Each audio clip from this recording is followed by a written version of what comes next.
Hi சுட்டிஸ், இப்ப நாம எல்லாம் நன்மைக்கே என்ற கதைய பார்க்க போறோம். அதற்கு முன்னாடி நம்ம சேனல் லைக் அண்ட் சப்ஸ்கிரைப் பண்ணுங்க. எல்லாம் நன்மைக்கே. ஒரு நாட்டை அரசன் ஒருவன் ஆண்டு வந்தான். அந்நாட்டு அமைச்சர் எது நடந்தாலும் எல்லாம் நன்மைக்கே என்று சொல்வதை வழக்கமாகக் கொண்டிருந்தான்.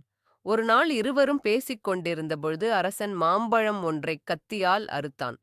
தவறுதலாக கத்தி அவனின் சுண்டு விரலை அறுத்துவிட்டது. வலி தாங்க முடியாமல் அரசன் துடித்தான். வழக்கம்போல் அமைச்சர், அரசே, எல்லாம் நன்மைக்கே என்றான். இதைக் கேட்டு கோபமடைந்த அரசன், நான் விரல் வெட்டுப்பட்டு துடிக்கிறேன், எல்லாம் நன்மைக்கே என்று சொல்கிறாய். காவலர்களே, அமைச்சரை சிறையில் கொண்டு போய் அடையுங்கள் என்று உத்தரவிட்டான்.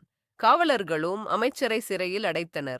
அப்போதும் அமைச்சர் எல்லாம் நன்மைக்கே என்றார். நாட்கள் பல கடந்தன.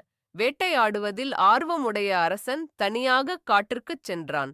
அங்கே மலைவாசிகள் காளிக்குப் பலி கொடுப்பதற்காக ஒருவனை தேடிக் கொண்டிருந்தனர். அவர்களிடம் அரசன் சிக்கிக் கொண்டான். அங்கு வந்த கோவில் பூசாரி அரசனை முழுமையாகச் சோதித்தான். பின்பு, காளிக்கு எந்த குறையுமில்லாதவனை மட்டுமே பலியிட முடியும். இவனோ சுண்டு விரல் பாதியாக உள்ளான். இவனை விட்டு விடுவோம் என்றான். அரசன் அரண்மனைக்கு வந்ததும் உடனடியாக அமைச்சரை விடுவிக்க உத்தரவிட்டான்.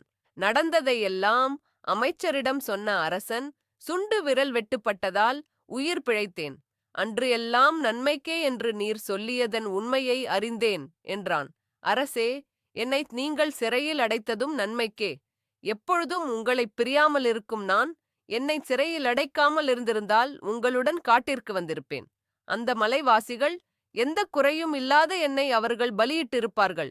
நீங்கள் என்னை சிறையில் அடைத்ததால் நான் உயிர் பிழைத்தேன் என்றார் அமைச்சர். நீதி, எது நடந்தாலும் நல்லதுக்கே என்று நினைத்துக் கொள்ள வேண்டும். பை சுட்டீஸ்.